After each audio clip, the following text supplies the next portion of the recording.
2, 1. Welcome, welcome, welcome to this edition of Sagionic 1027.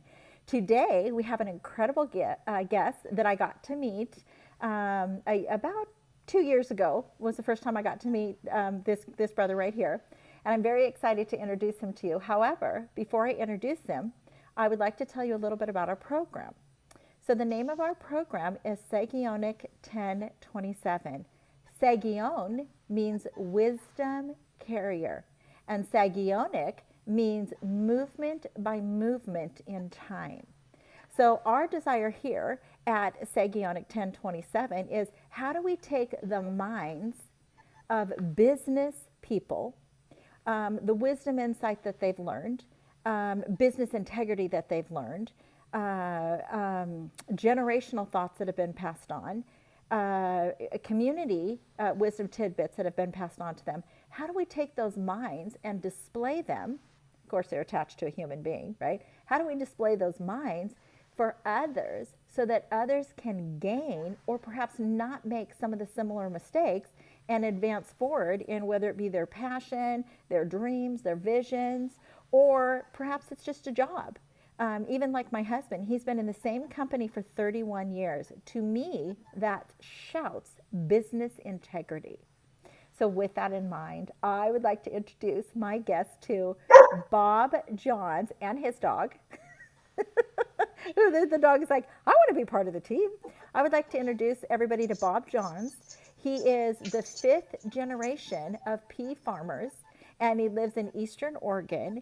And so, Bob, today's program is all about you and what you would like viewers to know.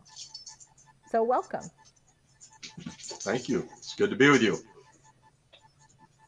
So what if you were to think, do you want to take them back? Do you want to start here and talk about successes here? And you reach these successes here because of the disciplined mindset over here. So how would you like to unfold this today? Well, I think I would like to start out the fact that how did I get where I am today? Okay. And my family came out on the Oregon Trail in the 1840s and ventured off to Western Oregon. And in the 1870s, they returned back to Eastern Oregon. And at that time, one of my great greats established land based on the land grants that were being given by President Hayes. So in 1878, we received our first land to farm. And from there, the family gained other ground. So that's the beginning of my heritage of how I began farming and where I am in this little community of 1,200 people. Now, Bob, memory serves me correct. With that land that was given, wasn't it 200 acres per individual that was over a certain age? It was Do you 160 acres. At that time, it was okay, 160 acres from President Hayes. That the deed is. okay. I've got the deed hanging on the wall here, and we still farm that piece of ground after all these years, and it's just been a blessing to be a farmer. And it's not an occupation for everybody, but it's been a blessing. Well, with that in mind, I remember, under my belt, I had 19 and a half years, I owned a cleaning service. And I used it as an opportunity to teach my children, 5 grown, which became 6 grown because one adopted us, to teach them a business work ethic. And so I remember the children Right. at one point saying, Mom, why do we have to clean house? I'm like, if the Lord wanted us to have a gas station, He would have gave us a gas station. If He gave us a convenience store, if He gave us if He gave us a dry cleaners, you would have worked at that business. And so I think that it is imperative for adults and parents to realize it's not necessarily about passing on a trade as it is teaching them to have a diligent work ethic. So can you talk a little bit Amen. about that, Bob? What kind of work ethic were you raised around? Well, let's put it this way. Ever since I was a little kid, I wanted to be a farmer. So I started going out and being with the crews and climbing on equipment and being in people's hair, if I might say that. I've been known to follow equipment down the road at 5 years old or 4 years old and have to be picked up by somebody because I was adventurous. So for me, farming became something I fell in love with as a young kid, and I just followed through that.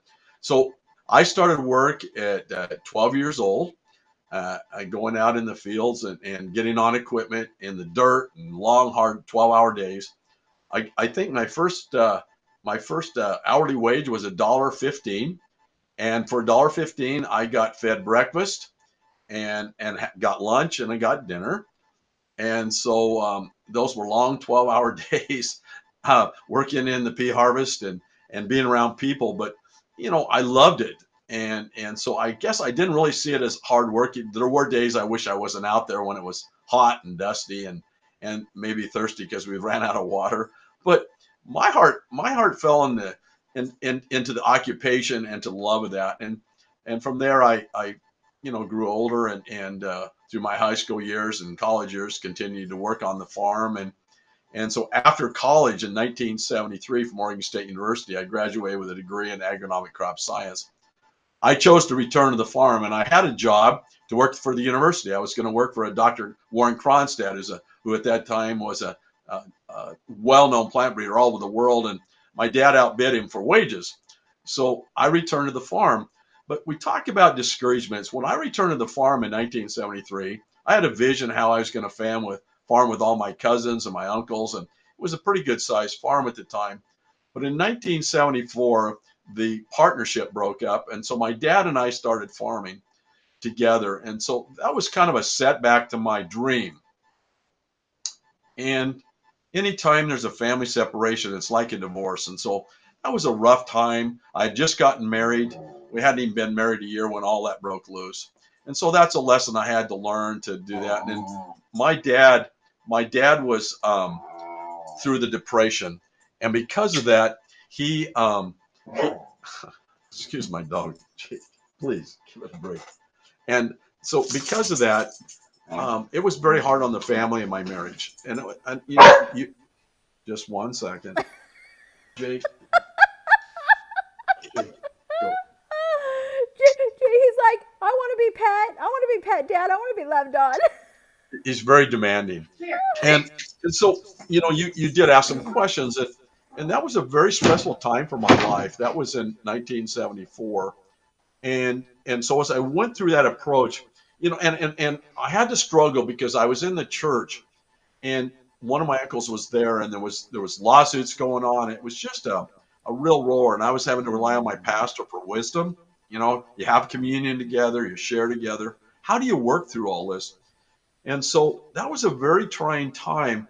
And I would say there was even moments of depression or discouragement, not knowing who I was and what my identity really was.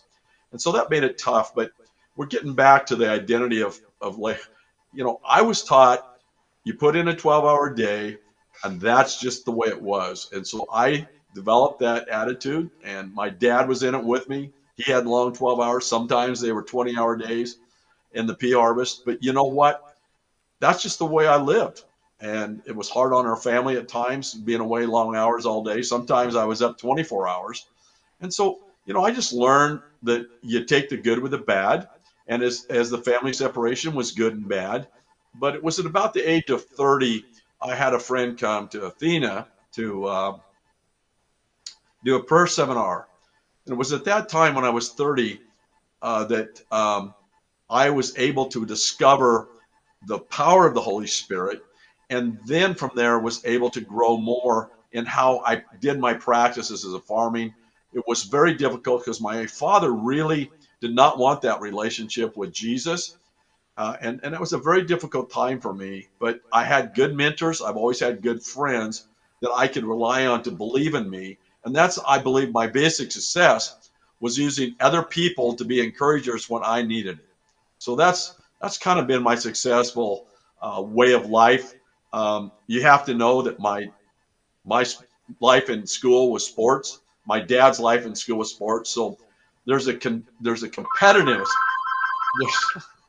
There's a competitiveness, and No.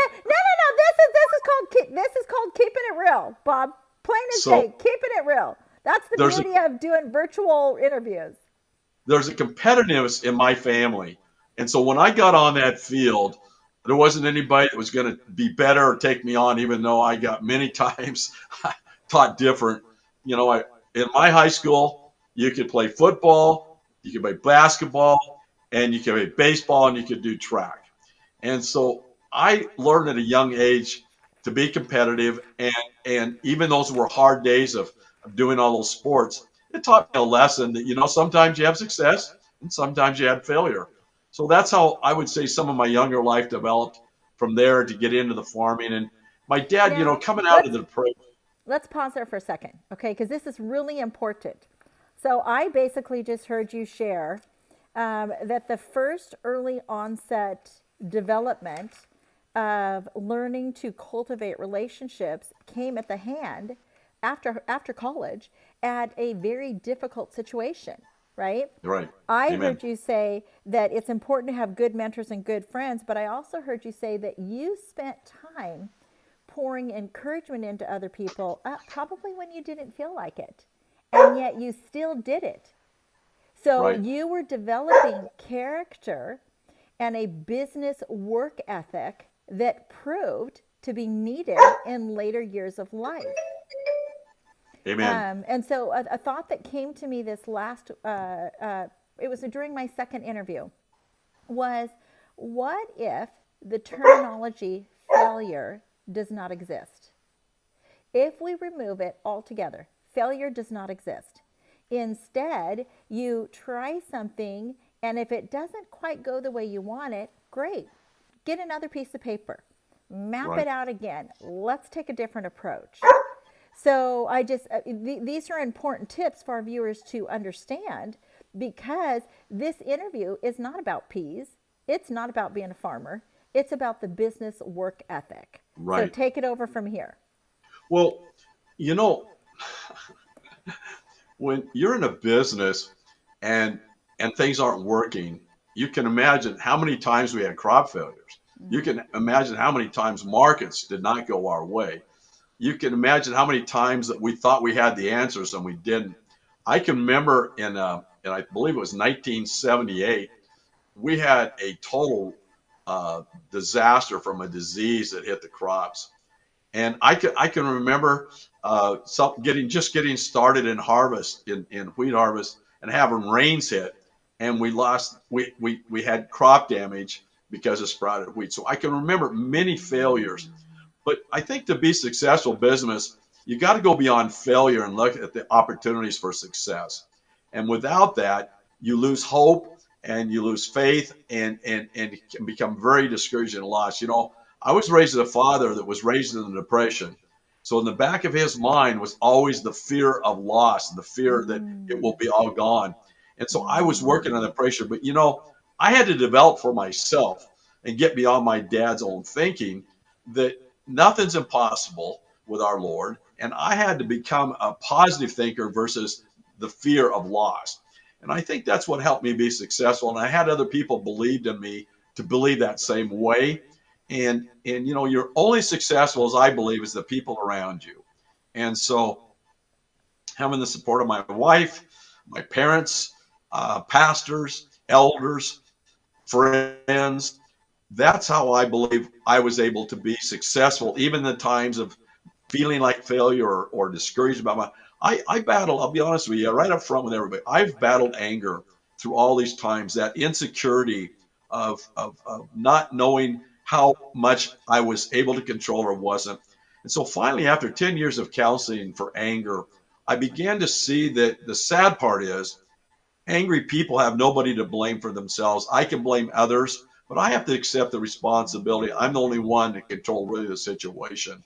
And so from that, I started recognizing that I had choices to make how I handled myself and my anger. And that was tough on the marriage and for my own kids. So I've had to learn through counseling that anger doesn't have to be a bad thing, but you need to learn how to control it in a way that you're not damaging other people. And so that's been a big lesson in my business life also, is how to deal with my personality and how that affected other people. That's really good, Bob. And also, a gentleman I just interviewed is Craig Hill. And he actually shared an example of going to the root of potentially the first anger moment you ever had in your life. what was the first anger moment you ever had in your life?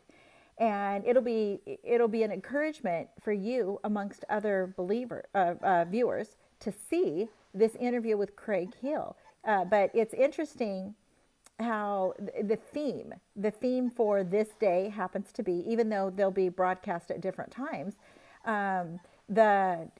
it's is what you're saying is basically no one to blame, right? No. Taking ownership of one's own mind. So can you walk us through some other difficulties that you came up against? Oh, wow. Okay. So you're dealing with processors, and we had a crop in the ground. And one morning at 7 o'clock in the morning, he drove in with his pickup and he says, "We're not taking any more of your crop." And I had 800 acres of crop to still be harvested. Well, they offered me a deal, and I didn't take it because I believe if I had a crop, I should get it off. And I would have been better off to take the deal. But being who I am, I went out and found another processor to take the whole 800 acres, and we got through it. But it was hard work. We had some major breakdowns. We had some things go wrong, but we still made it. So, when you're dealing with people that have control over you, such as processors, and you got to understand that a pea crop can be gone in 24 hours. So it's not like you can just sit out there and wait. And so I've had to learn that here's what I've learned. Even in times of failure, my God always came through. So once you've always developed that pattern to know all is well, even if there's a trial going on, he still got my back, and I'm going to be kept. And even if I lose the crop, all is well. And I think one time, thinking business roles, we got to accept failure. And that's one thing that caused a lot of my anger. I didn't believe in I could ever fail or wanted to fail, and thus I required other people to be in a position to not fail me. But you got to understand, equipment fails, processors fail, people fail, and I had to learn to accept failure. And I made the rule. Nobody made the rule. I made the rule for myself. And so I had to face that through my counseling also. And it stinks because you'd like to blame other people for that thought process. But I had to take the accountability and responsibility for myself. And so that was one of my bigger lessons that I had to learn in life. That's really good. That's a very good point because we are not in control of anybody else, but me, myself, and I. We're not. We're not in control of anybody else. We're not in control of people are sick, right? We're not in Right. control because you're not going to have very many friends if you tell them, "Are you kidding me? Pull yourself together. I don't care if you feel like hell. Get to work." Right? That's not going to equate to necessary success. And anybody who's owned a business, we know that we have communicated and functioned with such verbiage. That's Amen. just the reality of it.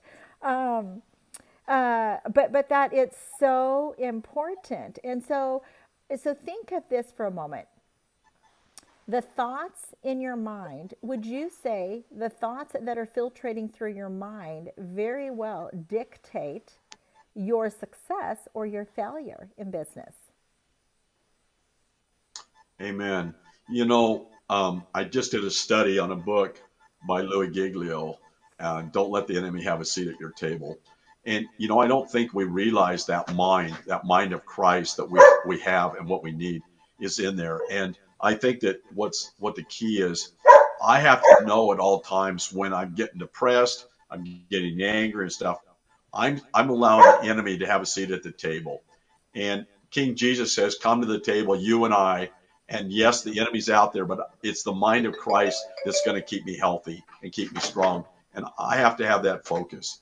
And so because of that, I'm still learning it. At 71 years of age, I'm still experiencing newness and freshness. And I'm also seeing and experiencing, watching my own personal life with other people. They're experiencing change too still. So I don't think we ever stop trying to develop a mindset where I focus and I know that I can do all things through Christ who strengthens me. And to me, that's one of the lessons I'm still learning. But the more I learn, the more I feel blessed and encouraged that I can sit at the table and not allow the enemy to have the seat. Now, that's a really good point. That's a really good point what you're saying here, because one of my dear treasured friends who was a mentor to me, her name was Isabel Moore. And Isabel Moore got to, check out of here at 93. But before then, every time I would call her, I would say to her, Isabel, how can I pray for you? She called me one of her girls. So she was an intercessor. And to viewers who don't know what that is, an intercessor is somebody who is born with a heart's desire to pray over others so that Right. their lives would be blessed. So the Lord positioned me next to Isabel Moore. But every time I would call her, she would say to me, when I would say, Isabel, how can I pray for you? She said, Shawn, pray for me that I would be obedient to the Lord. And I thought to myself, good Lord Jesus, do we not ever arrive? Do we not ever arrive that we're just going to listen when he talks to us? Because here my mentor friend, till she checked out at 93, was saying the same thing. Yep. And it really has to do with choice, right? Amen. So can you Yep. tell some situations that happened that you had a choice on which way you were going to decide to think or breathe or act or not act? Well, okay. When I got in position and there were some rough times in my marriage through my anger, Okay. I had to make a choice to what I was going to do to make it right. And I think that probably the biggest choice I had to make was when I realized that if I was going to do ministry or if I was going to be a light for other people, I had some healing. So I had to make a choice to get in the counseling room and get honest and get real with a safe person that I could trust. It happened to be a pastor that I was counseling with. And I had to make choices once I was in there what I was going to do with the issues that I found. And I think one of the big breakthroughs is I was angry with God. And I had to write a letter to God and tell him why I was angry. So I had to make a choice to write that.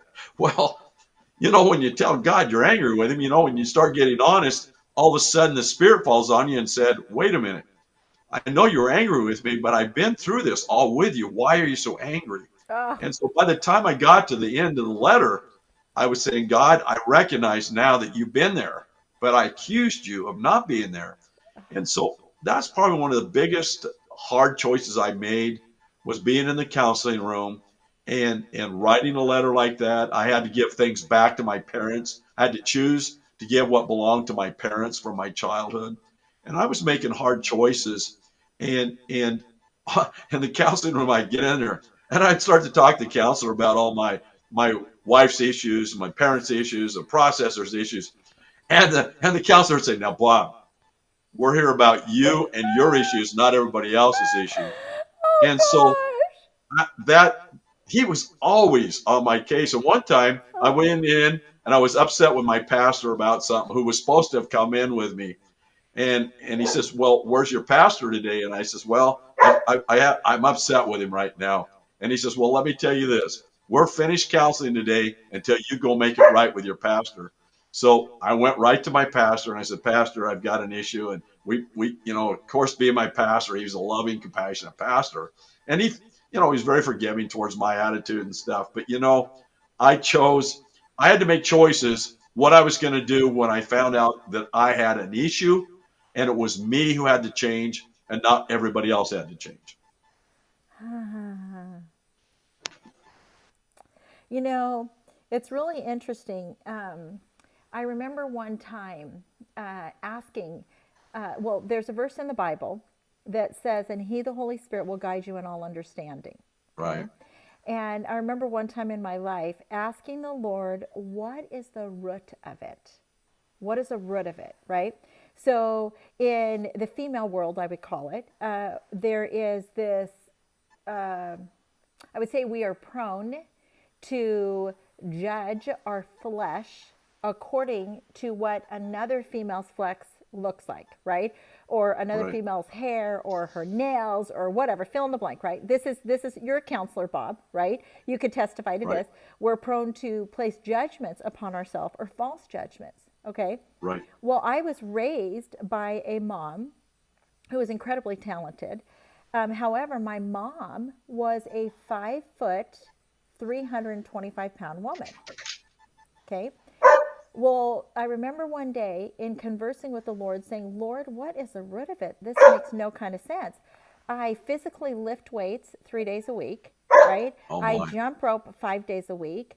I clean homes 5 days a week. And the body image or perception that I had towards myself mentally was that of a 325-pound woman. Okay. Wow. So I remember asking him one day, well, he showed me because I did not receive, oh, that's my beautiful daughter. Because I received critical thoughts, I Mm-hmm. chose to, I'm going to make a brick for my visual. Oh gosh, this is a better visual. Okay, we're going to call this a brick. One Okay. second. Okay.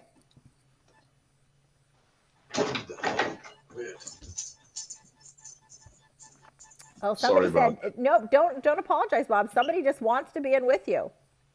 that. Oh yes. Yeah. My Just buddy got to be, Jake. yep, got to be with his dad. Jake's just got to be with his dad.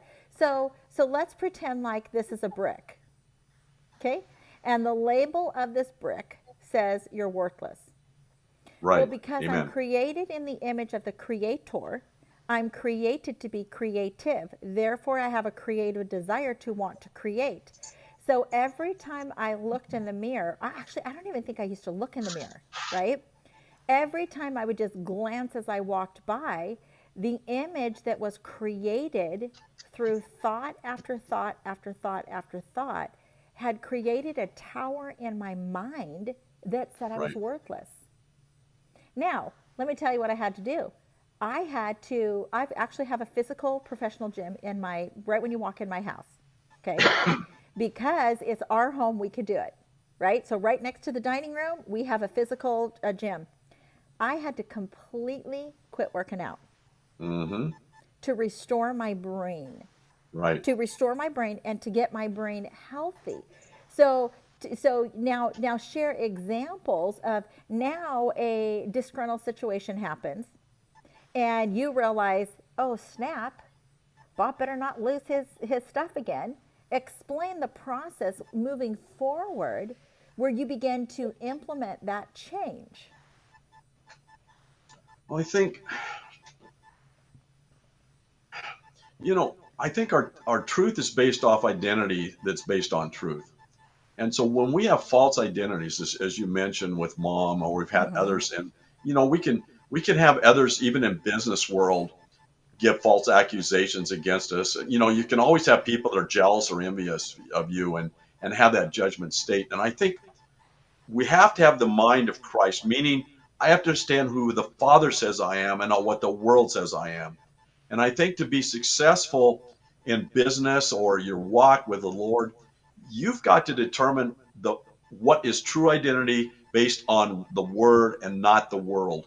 And I think when we get into business and you're out there on a daily basis working with different personalities, it's one thing to be where it's a safe place and you're maybe a prayer group or things, but when you get out there in the business world every day and different personalities have different, just because somebody comes up to work doesn't mean they're there to focus on what you want and desire to have happen in that business.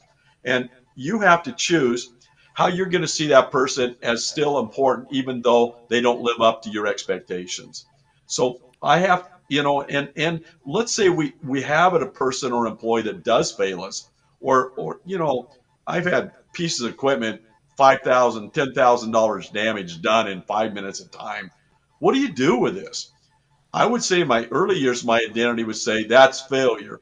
But as I got older, I had a hired man that worked with me. He's still working. Actually, he's 38 years in the business with me, and had worked beside me before I retired, and still working with my cohort. But it could always be worse. He would always say it could always be worse. So we have to have identity that we know is truth. And in those business days when it's a grunt, and I can tell you that when it gets to be 115 degrees outside and things are not functioning correctly, you you must know. For me, I had to start taking timeouts when there was an issue that got into the business, and I couldn't handle it anymore. I had to leave the issue, walk away, refocus, whether it was to get something to eat, something to drink, or just get away from the situation. I called it my timeouts. I had to learn in working with people, timeouts are very crucial, and not and I've always been a competitive one to finish it and finish well. Well, sometimes you just can't do it. And I think when I lost my father in 2008, there became a freedom into me that I didn't have to live up my dad's expectation that all had to be successful. And that helped me find more peace in my life also. Because, even though you believe that parents don't still have control or thought process, but when you're with them on a daily basis, it's still a challenge to see your identity versus what identity they want you to have. And I can tell you an experience I had with that as mom and dad got older, and I was still one kind of taking over everything in a major way. I asked him one day, "Do you trust me?" And so they said no. Well, they said yes, we trust you. But what it did for me, I said, well, then if you trust me, then it's okay for me to proceed ahead and not have to worry about failure before you or around you. And that was a breakthrough for my personal life, to not have to live up to other people's expectations, especially your parents. And so that was a breakthrough. They trusted me. They knew I hadn't tried to intentionally fail at buying things or selling things wrong. And that was a major success for my life right there, knowing that somebody trusted me, and especially your parents. And also that's a tribute to parents in general, right? Parents teaching the next generation, or even employees that come to work for you, right? Teaching them Right, a hard, honest work ethic. Because if right. you've taught them and you've watched them walk around, right? I mean, because let's get real for a second. The purpose of going into business for yourself is to be the owner, but Yeah, also to have a little bit more freedom, right? right, So your business right, still runs while you step away from it. And so right. this is, and even okay, so we're going to go a different approach now with what you just said. Now let's say we've got a viewer on and they never had that space of recognition from a biological parent or a Uh, biological relative. Now what do we do, Bob? Because somebody could watch this, a viewer could watch this and say, well, yeah, he got that from his dad. Of course he was successful. But there's a saying that there was two brothers, and one of them wound up being this raging alcohol when he got older. And when he was interviewed, they said, brother, what are you doing? And he goes, well, my dad was an alcoholic. What do you expect? Then they interviewed this other guy who was one of the Fortune 500 gurus, right? right. And they said, oh, brother, what do you owe your success? And he goes, hello, my dad was an alcoholic. What do you expect? So, coming from a counselor mind, because you've got, your foot's in that door over there to be able to mentor people and help them process through it. What do you say to those who didn't have that, Bob? You know, you bring up a very interesting point, because you can imagine the counseling room. I find those guys, can you imagine at 10 years old waiting for dad to come by for their birthday and he never shows up? The experiences where dad had you for the weekend and he went out drinking with his buddies and left you alone all by, what if you're that young adult growing up through high school and dad's time is in prison or around drugs? What do you do with this? Mm. And what I see is what's really exciting. They chose most of my people that I get a chance to really get into their heart.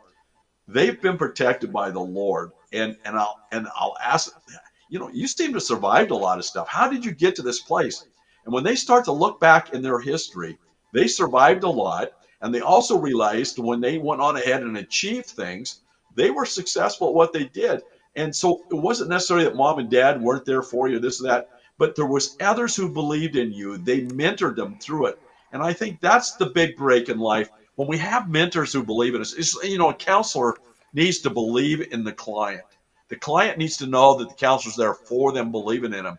And I think we have got to have mentors in our life, whether it's a counselor or a wife or a friend that believes in us. And I think that's how we overcome the lies and the stealing from our childhood days. Because here's the deal. Every one of us has a choice in life of what we do with the bad points that happen in our life. Every one of us. And we can choose to dwell on that, or we can choose to move ahead about that.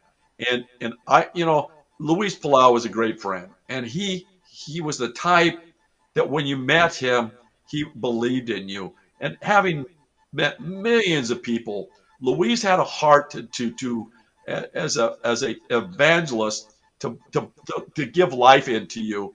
And if you were ever around Luis's friends, they said, "Well, I always thought I was his best friend," but you thought he was his best friend, and so when we have people, like Dr. Cronstad back at Oregon State University, I had other people like that spoke truth into you. And I think that's one of the things that businessmen, if you haven't been spoken into, or you had a parent or somebody, you got to find people that are going to speak into your business and give you thoughts of hope and not discouragement, thoughts that believe that all's possible and it's not impossible, versus we got to live the life in the fullness of hope versus a life of hopelessness. And that, I think, has to be broken when you decide what is hope and believe in things that are beyond you.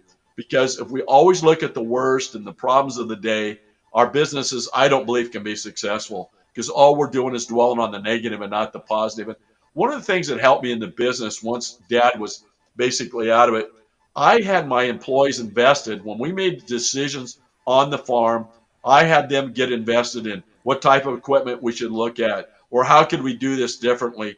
I wanted them invested in daily decisions we were making, and not just feeling they were just an employee to show up for work that day, and they were to participate in whatever. I found that really helped too. And then also, employees' lives are broken too. And so spending the time to talk to them about where your heart is right now, what you're feeling, what your emotions are. I had some real hard times happening that with employees, and sometimes I just had to let them go. But I did my best to try to feed into them the best I could. Mm. That's really good. And with that would have come boundaries. And you described that in some, unfortunately, you had to let go, because at the end of the day, the employees are showing up to receive a check.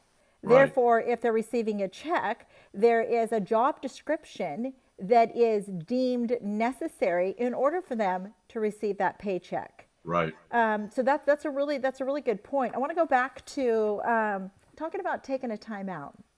Uh, I think this is really important because it's not a mamby-pamby sissy thing. Okay, it's not mamby-pamby sissy girl thing. That's called wisdom. Okay, right. wisdom. And I'll share a quick little sister story. One time, my husband said to us, because we are two very, very, very strong personalities, very strong personalities. I Okay, had never noticed. and one time he said to me, "Why do you always go off and go into the room? When we're in the midst of a confrontation." And I said to him, "Oh no, you want me to go into that room. Because when I go into that room, I fall apart before my father. My father puts me back together, and then I can come Right. back and be civil with the world again." So Amen. that was my form of timeout. And it's, our speaker, Craig Hill, talked about um, turning to the Lord and asking Him for wisdom, insight. It's not about religiosity or Right. about a self improvement program, right? And so, like, I've had times yesterday, okay, where you take all of the, I always got to have visuals, you take all of the debris of thoughts that are going through your mind. Lord, oh no, actually, that was this morning. I need you to take these because I got a full plate in front of me. I got 8 interviews in the next 2 days, Right. and I can't. I don't have time to play. Let's keep pushing this away. So I'm going to take this stuff. I'm going to say, you take it because you bore the price for me. You take it and you deal with it. I don't want to keep pushing it out of my mind. I'm not quite sure how he does this, but he did it. He did it. Right. He did it because it didn't have anything to do with outside circumstances. It had to do with me and my mind coming to a place of restful peace. Right. So, can you expound more on being in that state of restful mental peace with decisions. Tell us some tough Well, decisions you came up against.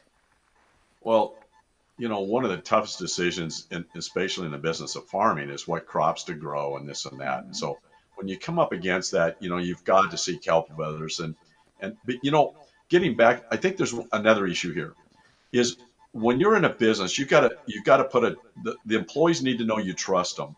And so you're talking about timeouts. We as business owners, we have when we leave the job for that day, or you need something else to go do and you leave, they've got to know that you trust them. And for I could tell you one thing that's definitely helped me in my mind. At night, couldn't sleep. I would be worried about the next day, about this, and this. So I learned to get up at night and I would write all those things that were a concern to me on a piece of paper. And you can't believe it, but once you release writing it down from your brain, it releases that tension and pressure of all the things that you may be worried about. And that's been the biggest help. I, I can't explain it other than it works. And I can remember times writing down maybe 8 things and going back and see the Lord took care of all 8 things, whether it was about my kids or it was about marriage, about the Mm. business, finances, the weather, whatever. The Lord would just take care of it. And so at some point, a successful businessman has to have a mind that can trust in somebody other than himself. Because I don't believe any Mm. self made, good, positive businessman can do it on his own. Now you can try, and maybe they have done it, and I'd have to talk to maybe some of them that have been successful. But I don't believe you can do this on your own thinking, and so thus we have to be. Timeouts are about going to the Lord. Timeouts are about seeing different scenery. Timeouts are about just saying, I can't handle it. I surrender. Mhm. All these things are so important in life because if we can't surrender, we're going to keep holding on. And a big question we ask in the counseling room is, how's that working for So, you? And most of them will say it's not working. And so, you're not accusing them of anything. You're just asking a question yeah, yeah. because when things aren't working, most people know. That's really good, and also with that in the timeout, we'll call it, or let's call it tap out, tapping out, tapping out. Yeah. Okay, let's call it tapping out. It's like you. So the definition for insanity is to Yeah. keep on doing the same thing and expect a different result. So tapping out takes you out of your own brain, right? And like Right. puts a pause button, right? Because there's a dis-ease inside of you, right? And it puts you amongst others who will automatically have a different perspective, a different angle, right? Because we're all created differently. And so this is important because I guarantee there is not one single self made million billionaire all by themselves that got there all by themselves. No. And if they tell you they did, then potentially they're a pathological liar because there's just no way. So tell us a little bit about the broad spectrum of different businesses in the community that were needed in order for you to obtain the Wow. level of success that you did? Wow. That's a good question. When you're in a farming business, you've got to have a good dealer. And when I speak of dealer, a chemical dealer, a fertilizer dealer, or somebody that has your interest at hand. Okay. And that's probably what the big success is. I found businesses, whether it's equipment business, such as I had equipment called RDO or others, when when you need that one part, and you don't have, they don't have it, but they can find it. You've got to have business, whether it's your accountant or your lawyers, you've got to have people that that are there for you in the moment. And and then you have lawyers that pass away and you have to get a new lawyer or your accountant retires. So you're always having to readjust when things in your business are changing. And so I had definitely, suppliers that supplied well. I had equipment dealers that supplied well. And I think also, you talk about relationships, you gotta, the people you're doing business with, such as processors, you gotta develop a relationship. And there's been the times, you just go, man, this isn't gonna work. But the the more you get to find out about people, everybody has issues or people are fighting their own battles. So the closer you can get to people within these businesses that are fighting their own battles allows them to see your story too. And so I was very successful. And good insurance companies, people looking after your interests when you have a problem. So just having people you trust in and that are going to be for you. And I think the way you get that is you make good, solid relationships within the business, not just the salesman, but the people that are in the business working it too. Bob, that reminds me, if we, I don't know the fullness of how it goes, but it's something about rocks in a soup. There's a parable or something that have to do with rocks in a soup where you ask, hey, Johnny, can you go out and grab some, this herb? Hey, Sarah, can you go out and grab this? Hey, and all of them complained, right? So the person making the soup had to go out there and get all the ingredients for the soup. Well, then it came time to, serve up the soup. He had two pots going. He had the pot that he made, and then he had the pot that people contributed to. Well, the one that people had contributed to was basically rock soup. Right? And so we can look at it the same way, that relationships are so vitally important Right, in not burning bridges. Like right, not burning bridges. My first, my one of my clients was a very high paid executive. If I name dropped it, everybody would know who she was. Okay. Well, she was the one who told me in 2008, hey, Shawn, or seven, she said, Shawn, you should really think about, turning this into a bigger business, hiring employees, because you have what it takes. And that was huge for me. It was right, huge for me. I may not have been in the Fortune 500 company, but in the midst of raising my stack of kids, I was there for my kids. And if I looked at the menial dollars, I started at 15 an hour. When I retired, it was $45 per employee that stepped into a home. And I right, looked at each employee as I am going to push this employee to work hard. I'm going to teach them a hard work ethic, but then I'm going to love them to the same degree. right. So if I was to guess, you are still in a business cordial relationship with many of those people that you worked with Right. over the years. So can you give us some of those examples of different people that you've worked with and how that relationship is still standing? Well, I've got a good friend still with a company called McGregor, their lead man. So I'm always asking him still questions about crops, but how his life's going. Okay. I've also developed a pretty good relationship with one of the managers of a company and stayed in relationship with that. Um, and I also, I've got banker friends. I have one that worked for me for over 20 years and just understanding my finances as a businessman. So we go fishing together and we're still good buds that, things like that come out of this relationship through all the years. And so, like I say, I've been only successful from the people that worked in each one of these businesses that I've worked with. And and it's been a blessing. I had a retirement party 2 years ago, and so I invited every one of these people to that because I wanted to thank them for what they had done for my life. And to me, that was a blessing to be able to thank them. It wasn't about me; it was inviting them and thanking them for what they had done for my success.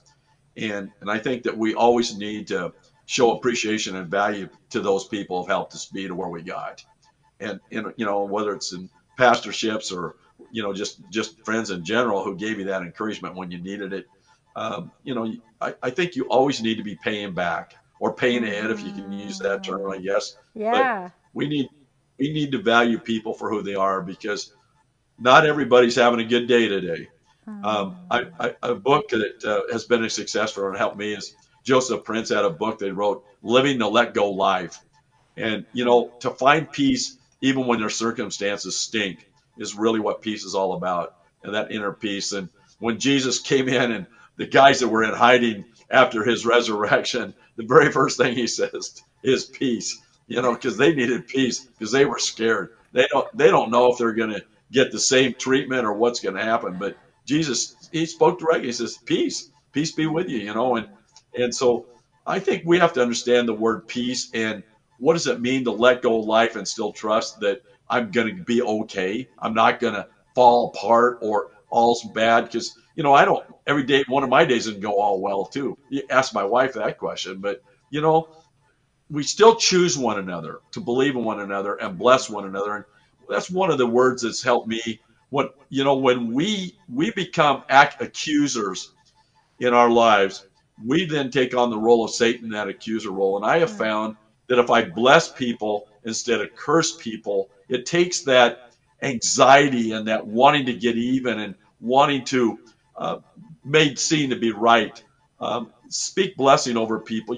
People that pull out in front of you on a highway aren't always the people that you greet with kind words, but learning how to bless them that they would have a good day, or Lord protect them and bless their lives for whatever they're going through, or somebody wants to curse you, maybe not to their face, but when you leave, say, Lord, I just want to bless that heart that seems angry today. It seems so discouraged. I Mm. just want to bless that. And it takes that anxiety or that frustration from you and just places it into a blessing. And I've had to learn that in the last couple of years. That's been a major teaching also.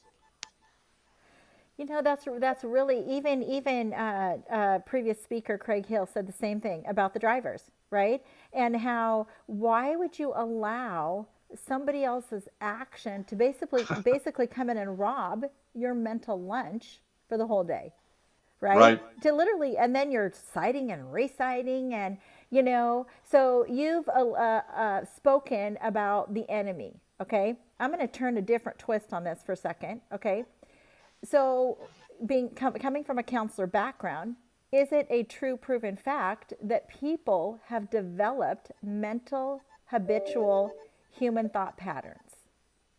Right? oh, absolutely. So, with those habitual human thought patterns, if we, so let's say Joe Cat, my dad was from Chicago, Illinois. He was from the hood. He was a brother, black brother, right? And he would call people cats, K-A-T. Those cats out there, and then he had his Chicago slang, right? But if we said some cat cut me off and just angerfied you, well, you're giving somebody else ownership over your own brain. Why would you do Exactly that? right. Why would you do that? And so we have an opportunity to own it so that we don't own it, or so that we don't Right. owe it, for goodness sakes. Because wow, here's a play on words: to own it, to not own it, so we owe it, right? Because if you've got loose lips sinks ships, right? Or my dad would call it Right. talking off the top of your head, right? I guarantee you that if we were to play an AA meeting of some sort and fill 1,000 people in an auditorium, I guarantee if you ask the question, how many times have you had to eat words in your life because you ran off the top of your mouth, right? Talking off the That's top of your right. head. We would all have to do it. So I really like you sharing. Just it's bring it back to you. Love the counselor kicking you out. Kudos to the counselor, right? For Yeah. kicking you Amen. out and telling you go figure this out, figure out what you need to do, and then you can come back. That was a good lesson. So Yeah. so so so now go a different angle with me for a second. To share a little bit about how you had to make a choice with relationships you were going to denote time to, and those you couldn't, because your time was being occupied elsewhere in the midst of having to honor a family. You're a dad, Right. you're a family man, you're a husband. So, can you share a little bit about that? You've got about five minutes to share. Well, I think what you're really trying to say is how do you balance your life for all the things that come into your life as a businessman? And it's tough. And I'll just be frank. I can tell you that when tough things are tough at home, it was easier to go out in the field and talk to the crops than it was to talk to my wife. And so we've got to be very careful that we've got to stay present in the times that we're struggling on, and we have to we've just got to stay present in our hearts towards people in the balance of life. And I think here's one of the things I would really feel important. you're going to fail, and just because you fail doesn't mean that you're not going to be kept. And I think Mm. what's going on a lot in the business worlds and stuff like that, are you keeping me even though I failed you? And you may have said that you were going to perform at a certain level or do something and you don't make it. We've got to learn to accept ourselves that sometimes our circumstances don't allow the success we wanted to have, and to accept that's okay. And I think any one of us wants to know that we're going to be loved and we're going to be kept. And as we come into life, keeping a balance, when their trials come, will I stay present and accept my failures and accept what part I have in this, and allow others to have their part too. We when we're relying on other people to have to change to make our life happier, it's not a good road to live on, because Mm. people don't have to change. And that's another thing of angry people. Just because you're angry doesn't mean they're ever going to change. And the way do we get through anger is we have to forgive other people for, not that they came back and said, I'm sorry, this and that. They may never, but we have to be willing to forgive other people and keep that balance in life as we're going through our decisions too. Because it's not easy to forgive others that have harmed us and taken us on and wounded us. But I can't change other people. And I think that's one of the things in businesses. You may want to be successful at this and that, but it may not happen because others are not in that same thought process with you, even though you believe they should have. Mm-hmm. You cannot change them. And so I had to learn, especially with processors, I can't change everything that I think that should be changed. And so I Mm. had to live with that, as well as in your own marriages and relationships. Mm-hmm. People may not want to change how they see you or what they want to do with their own lives. So you still love them. Christ still loves us in our failures. He's not Mm-hmm. booting us out. And so it's very Mm-hmm. important for me to know that I'm going to be kept. And that Mm-hmm. hasn't always been easy to experience, but I choose to believe that he, if nobody else, my Lord's going to keep me, and I'm Mm-hmm. okay. All's well, even though the trials are here. Mm. What a powerful word, Bob. Hold on, I got to write this down. Um, uh, so now I would just like you to close out with, I'm going to say, speaking a blessing over business minds, speaking a blessing Mm. over men, and just however you're led, just speak a blessing over our viewers. Well, Lord, I speak a blessing over anybody that's hearing this. The Lord, that your heart is in it with them. I bless that they understand what it means to be kept, understand what it means to truly be loved unconditionally, that grace and that mercy, and that they would not have to work so hard to prove themselves, but let you be the one that does the approval. And their love and grace and mercy will always overcome anything of the enemy. And Lord, I bless that those who have decided to follow in your steps continue to do that, and willing to bless other men or women in their ministries, wherever that is. In the name of Jesus, amen. Man. So I just really thank you for coming on to Sagionic 1027 today, Bob.